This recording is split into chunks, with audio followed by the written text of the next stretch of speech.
حضرت ابو بکر صدیق. میں نے کہا یہ محبت کی جنگ ہوتی ہے نا. حضرت علی کے ایک بھائی تھے جناب عقیل.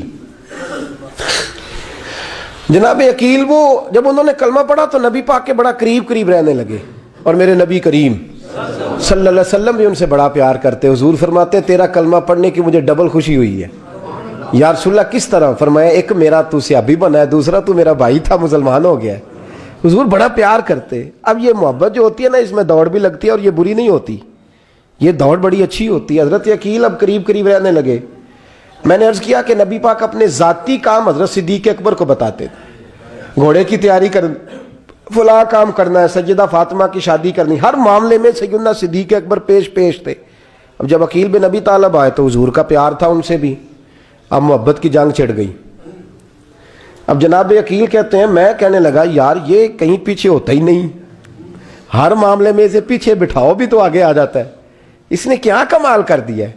کہتے ہیں آہستہ نا میں جوان تھا, ابھی نوجوانی کا عالم تھا, تو وہ خاص پہلو میں سمجھنے سے ابھی قاصر تھا. توجہ ہے آپ کی؟ کہتے ہیں ایک دن نا بڑی باتوں میں حضور فرماتے ابو بکر میرا گھوڑا تیار کرو, تو کہتے ہیں میں دوڑ کہتا تو چھوڑ میں کرتا ہوں. کہتے ہیں وہ چپ کر جاتے. جتنی جگہ وہ مجھ سے بن سکا میں نے روکا.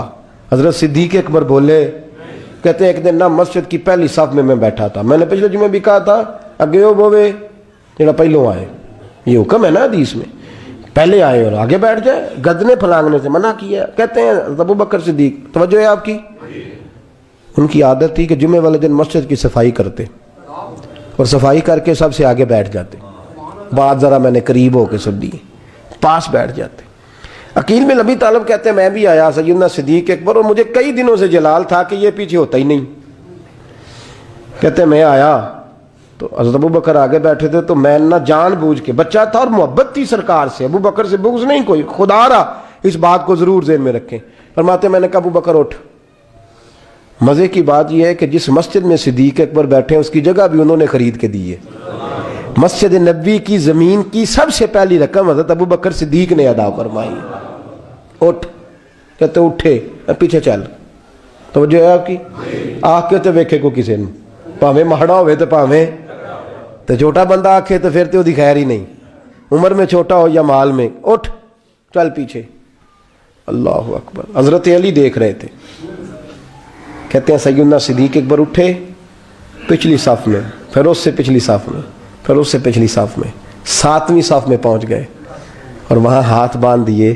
کہنے لگے شہزادے اجازت دے تو یہاں بیٹھ جاؤں, تو رسول اللہ کا خاندان ہے, اجازت دے تو یہاں بیٹھ جاؤں. حضرت عقیل کہتے ہیں بیٹھ جاؤ. حضرت ابو بکر صدیق چپ کر کے پیچھے مل جائے وہی کافی ہے. 7ویں صف میں شہزادے یہاں بیٹھ جاؤں. میں بیٹھ جا. ہاں بیٹھ گئے. نماز جمعہ پڑھا, سب چلے گئے. حضرت علی حضور کی بارگاہ, یا رسول اللہ عقیل کو تو کچھ سمجھائے. حضور نے فرمایا کیا ہوا؟ کہ حضور اکثر ابو بکر صدیق سے یاڑ جاتا ہے, آج بھی پہلی صف سے اٹھا کے 7ویں صف میں. شکایت تو حضرت عقیل کی لگ رہی ہے نا, اور حضور فرماتے علی تو عقیل کی چھوڑ, بتا ابو بکر نے کیا جواب دیا ہے. تو ابو بکر کی بتا, تو اس کی چھوڑ, تو اس کی, تو میرے دوست کی, میرے یار کی, میرے خلیل کی بتا. تو حضرت علی رو پڑے. کہنے لگے محبوبہ ابو بکر جیسا درد کہاں سے ڈھونڈ کے لائے. تو چپ کر کے 7ویں صف میں گیا اور اس نے کہا تو خون رسول ہے, تیری نسل پاک میں ہے بچہ بچہ نور, تو ہے نے نور تیرا سب گھران. چپ کر کے بیٹھ گئے. حضور نے فرمایا بلاؤ ابو بکر کو, عقیل کو بھی بلاؤ. دونوں آ گئے. حضور نے فرمایا ابو بکر جمعے میں کیا ہوا ہے؟ عرض کی حضور کچھ بھی نہیں. حضور نے فرمایا تجھے کسی نے صف سے اٹھایا؟ کہا نہیں یا رسول اللہ نہیں. آپ کو کس نے بتایا؟ حضور کیا؟ فرمایا نہیں میں نے سنا ہے کہ تجھے عقیل نے. کہا حضور وہ شہزادے آئے تھے, انہوں نے یار اتنا جذبہ دنیا کہاں سے ڈھونڈ کے لائے گی. بلے شاہ اوتھے ککھ نہیں بچدا جتھے عشق نے لایا ڈھیرا. کہا حضور یار یہ لفظ تاریخ میں ڈھونڈو گے تو نہیں ملے گے. میرے ابو بکر صدیق کیا فرماتے ہیں؟ کہا حضور وہ نسل رسول کا شہزادہ ہے نا, اس نے ابو بکر کو 7ویں صف میں ابو بکر کا بیٹھنا پسند کیا تو ابو بکر راضی ہے. حضور اس نے یہاں بیٹھنا پسند کیا, تیری نسل پاک میں بچہ بچہ نور, تو ہے نے نور تیرا. اور کہا حضور وہ خاندان ہے, میں خادم ہوں, فرق تو ہے نا. تو وہ خاندان ہے، میں خادم ہوں۔ میرے رسول کریم صلی اللہ علیہ وسلم نے بلایا جناب عقیل کو، ڈانٹا نہیں، محبت فرمائی۔ سرکار نے فرمایا عقیل بیٹے بیٹھ جا، میں تجھے سمجھاؤں۔ پھر حضور نے بات چھیڑی، فرمایا تجھے پتہ ہے میرا ابو بکر کون ہے؟ عرض کی حضور میں، فرمایا نہیں سن، مکے میں سارا مکہ میرا دشمن تھا، یہ میری تنائیوں کا دوست تھا۔ فرمایا لوگ تلواریں لے کے آتے تھے مجھے مارنے، اور اس کی تلوار اٹھتی تھی، کہتا تھا پہلے میں مروں گا پھر کوئی مصطفیٰ تک جائے۔ تجھے پتہ ہے یہ کون ہے؟ حضرت ابو بکر صدیق ہاتھ باندھے، حضور میں نوکر ہوں یا رسول اللہ، میں نے کوئی شکایت ہی نہیں کی۔ فرمایا عقیل یار ادھر بیٹھ بیٹھے، میں تجھے بتاؤں۔ کہا لوگ مجھے شیب ابی طالب میں قید کر آئے تھے، میری بیٹیاں پتے کھا کے گزارا کرتی تھی، یہ ابو بکر تھا پورے مکے میں جو ظلم سہ کے میرے تک غلہ اور اناج لے کے آتا تھا۔ فرمایا عقیل ادھر آ، میں تجھے بتاؤں، تیرا خاندان تیرا قبیلہ سوائے مولا علی شیر خدا کے، فرمایا وہ سب لوگ میرے ساتھ پیار کرتے تھے، ہمارے اوپر انہوں نے مکے کی زمین تنگ کر دی۔ فرمایا میں مکے سے نکلا تھا، ابو بکر کی بیٹی غار ثور میں کھانا پکا کے لاتی تھی، اس کا بچہ بکریوں کا دودھ لے کے آتا تھا۔ فرمایا یہ جان پہ کھیل کے میری نگرانی کرتا تھا۔ فرمایا تجھے پتہ ہے جس جگہ تو بیٹھا ہوا ہے نا، یہ مسجد کی زمین بھی ابو بکر صدیق نے خرید کے دی۔ حضرت سیدنا عقیل یا رسول اللہ غلطی، حضرت ابو بکر کہتے ہیں حضور واللہ و رسول و منو، میرے اوپر اللہ رسول کے احسان ہے۔ آخری لفظ میرے حبیب نے کہے، حضور نے فرمایا عقیل میرے پاس جس کے بھی پیسے آتے ہیں میں بیگانے سمجھ کے خرچ کرتا ہوں، میں کہتا ہوں فلانے کے ہیں، وہ پوچھے گا کہاں لگے، لیکن ابو بکر کے پیسے آتے ہیں تو میں اپنے سمجھ کے خرچ کرتا ہوں۔ اور میرے رسول کریم صلی اللہ علیہ وسلم نے فرمایا میرے ساتھ جس نے نیکی کی میں نے بدلہ چکا دیا ہے، ابو بکر کا میں نے بدلہ دیا ہی نہیں۔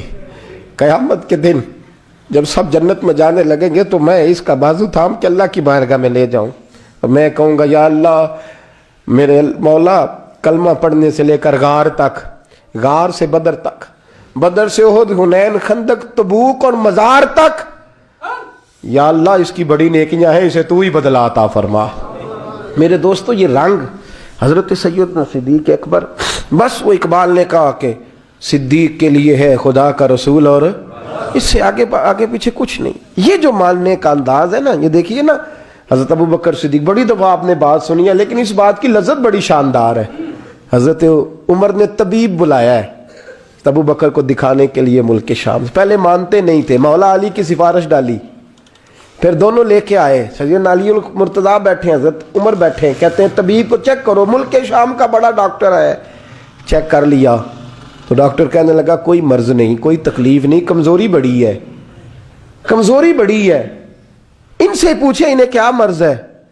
تو حضرت عمر کہنے لگے یار بول کیا مسئلہ ہے تجھے، کیوں اتنا کمزور، اتنا بیمار رہتا ہے، کیا پرابلم ہے، کیا مسئلہ ہے؟ تو حضرت ابو بکر صدیق نے آنکھیں کھولیں اور کہنے لگے عمر تو قسم اٹھا کے بتا، تجھے پتا نہیں مجھے کیا مسئلہ ہے؟ تو اٹھا نا قسم، جنہاں دے دل بر جانی بچھڑن، کون روے پھر تھوڑا، سب روگاں دائی روگ محمد جس کا نام وچھوڑا۔ تجھے نہیں پتا تو بول، اگر خبر ہے تو پوچھتا کیوں ہے؟ میرے دوستو کمال دیکھو، مدینے میں آج بھی مصطفیٰ کو سلام کرو تو ساتھ ہی صدیق اکبر لیٹے ہوئے، ساتھ ہی لیٹے ہوئے مدینے میں۔ ابو بکر صدیق روز رات کو جا کے اس کے گھر کا کام کاج کر کے آتے۔ کام بتاؤں کیا تھا اس کا؟ جاگ رہے ہیں آپ لوگ؟ اس زمانے میں نا لوگ باتھ روم گھر میں بنا لیتے تھے، شاید پرانے لوگوں نے دیکھے ہوں، وہ اس کے اندر ہی پیشاب پخانہ رہتا تھا، وہ آتے تھے ملازم تو وہ اٹھا کے باہر پھینکا کرتے تھے۔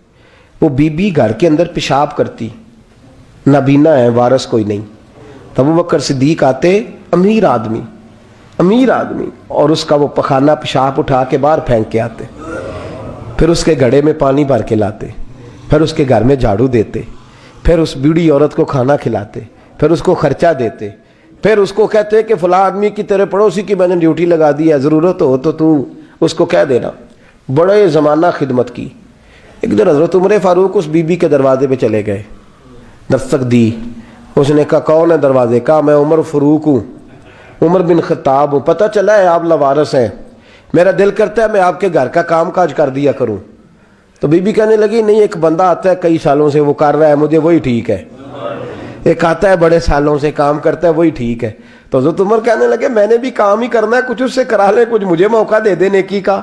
کہنے لگی نہیں وہی ٹھیک ہے۔ تو فرمانے لگے میرے اندر کیا نقص نظر آیا ہے، اماں جی مجھے بھی ٹائم دیں۔ تو بی بی کہنے لگی نہیں وہی صحیح ہے۔ حضرت عمر جذباتی آدمی تھے، جلالی آدمی تھے، کہنے لگے میں نے کہا نہیں مجھے بتاؤ میں کیوں نہیں کر سکتا۔ تو بوڑھی اماں کہنے لگی تجھ میں اور اس میں فرق ہی بڑا ہے۔ کہا وہ کیوں؟ کہنے لگے اتنے سال ہو گئے اسے آتے ہوئے، اتنے سال، تو پہلے دن آیا ہے اور آتے کہہ رہا ہے میں عمر بن خطاب ہوں، اپنا نام بتا رہا ہے، سالوں ہو گئے میں روز پوچھتی ہوں تیرا نام کیا ہے، وہ بتاتا ہی نہیں۔ وہ کہتا ہے اماں میں کام صحیح کرتا ہوں تو نام کو چھوڑو، نام بتا کے کیا کرنا ہے۔ فرمایا یہ تھوڑا فرق ہے، اس نے اتنے سالوں میں نام نہیں بتایا اور تو پہلے دن ہی آگے کہہ رہا عمر بن خطاب ہوں، تو ابا جی کا بھی نام بتا رہا ہے، میں نے نہیں کام کرانا، مجھے وہی صحیح ہے۔ نام نہیں بتاتا، نوکری پوری کر جاتا ہے۔ حضرت سیدنا عمر فاروق فرماتے ہیں میں تہجد کے وقت جھاڑیوں میں چھپ کے بیٹھ گیا، کہتے مسجد نبی سے وہ شخص نکلا، چہرے پہ نقاب، پیروں سے ننگا، اور میں نے اس شخص کو خرامہ خرامہ اس بوڑھی عورت کے گھر کے قریب جاتے دیکھا۔ تو پیچھے سے جا کے میں نے کہا او مسافر چہرہ تو دکھا۔ تو کہتے ہیں چہرہ اٹھایا تو ابو بکر صدیق تھے، صدیق اکبر تھے۔ حضرت عمر فاروق فرماتے ہیں میں نے کہا تو جوتی کو اتار کے آتا ہے؟ تو کہنے لگے جوتی سے جب چلتا ہوں تو پیروں میں آواز پیدا ہوتی ہے جوتے کی وجہ سے، پڑوسیوں کو تکلیف دینے کا مقصد تو کوئی نہیں نا۔ اور فرمایا جب جوتوں سے آواز پیدا ہوگی تو گلی محلے والے پوچھیں گے ابو بکر کدھر جا رہا ہے، تو میں نیکی کسی کو بتانا نہیں چاہتا۔ تو فرمایا ابو بکر کب سے آ رہے ہو؟ فرمایا چھوڑ عمر، بس دعا کر رب میرا آنا قبول فرما لے، تو دعا کر سرکار کی بارگاہ میں حاضری صحیح لگ جائے، چھوڑ میں کب سے آ رہا ہوں، کس وقت سے آ رہا ہوں، اس مسئلے کو چھوڑ، تو یہ دیکھ پانی پر نسویلیاں رنگا رنگ کڑے پرے آؤ سدا جانی ہے جس دا توڑ چڑھے۔ یہ بات آپ نے درجنوں بار سنی ہے، لیکن اس پر غور تو کرو میرے دوستو کہ حضرت عمر فاروق فرماتے ہیں جن دنوں تبوک کے لیے میرے نبی نے اعلان فرمایا میرے حالات اچھے تھے، ابو بکر کے اچھے نہیں تھے، مالی حالات کمزور تھے، کچھ مسائل تھے، میرے اچھے تھے۔ میری سرکار نے اعلان فرمایا کہ پیسے دو، فرماتے ہیں چونکہ میرے حالات بھی اچھے تھے تو میں نے کہا اس دفعہ پہلا نمبر میرا ہی ہوگا۔ فرماتے ہیں آدھا مال گھر کا، یہ بھی بڑی دلیری ہے۔ کتنا؟ بولیے اتنے تے ابے نو نہیں دس دے ساڑھے کو پیسے کنے نے، کہتے ابا جی مانگنا لین، والد صاحب کو نہیں بتاتے، ہماری جیب بکھری ہوتی ہے، ایسے ہی نانا کو مانگی نہ لے۔ آدھا مال حضرت عمر فاروق فرماتے ہیں آدھا مال میں نے بانٹ کے حضور کی بارگاہ میں، اور ساتھ میرا ارادہ ہے کہ ابو بکر آج میں نہیں تجھے آگے گزرنے دیتا۔ فرماتے ہیں مال پیش کیا، تھوڑی دیر گزری تو ابو بکر بھی آ گئے، اور منظر کیا ہے؟ کہتے ہیں انہوں نے قمیض پہنی ہوئی ہے بوریے کی، سر پہ ٹوپی کوئی نہیں، پیروں میں جوتا کوئی نہیں، سر میں ٹوپی کوئی نہیں، پیروں میں جوتا کوئی نہیں۔ کہتے ہیں ابو بکر صدیق آئے، سب کا مال آیا، مصطفیٰ کی بھی اتنی توجہ نہیں تھی، پر جب ابو بکر آئے تو میں نے مصطفیٰ کریم کے انداز بھی بدلے ہوئے دیکھے، اس شخص کے آنے پر بدلے ہوئے دیکھے۔ فرماتے ہیں میرے رسول پاک کے سامنے ہر چیز ابو بکر نے قدموں میں ڈھیر کر دی، اور ڈھیر کر کے نا چیزیں رکھ کے تو فٹافٹ پچھلی سائڈ پہ، کسی کو پتہ نہ چل جائے، پچھلی سائڈ پہ حضور کے۔ تو حضور نے فرمایا ابو بکر سامنے آنا، گھر کیا چھوڑ کے آیا ہے؟ فرمایا ہر چیز، پیچھے بیٹھ گئے۔ تو محبوب نے بازو تھام کے آگے کیا، فرمایا کیا چھوڑ کے آیا گھر؟ یہ اس بات پہ بات آپ نے پہلے بھی سنی ہے، لیکن ان لفظوں پہ غور کرو۔ ابو بکر نے یہ نہیں کہا حضور کچھ بھی نہیں میں سارا کچھ لے، یہ لفظ کہا ہی نہیں۔ اللہ کرے ہمیں اس عقیدے کو سمجھیں، اس نظریے کو۔ یہ ترمذی اور مشکات دونوں میں یہ لفظ موجود ہے۔ یہ نہیں کہا حضور کچھ بھی نہیں سارا کچھ لے آیا ہوں، یہ نہیں فرمایا۔ حضور نے فرمایا ابو بکر کیا چھوڑ کے آئے ہو گھر؟ توجہ ہے آپ کی؟ لفظ دیکھیں، کہا ما ابقیت اللہ و رسولہ، یا رسول اللہ گھر میں خدا کو بھی چھوڑ آیا ہوں، محمد مصطفیٰ کو بھی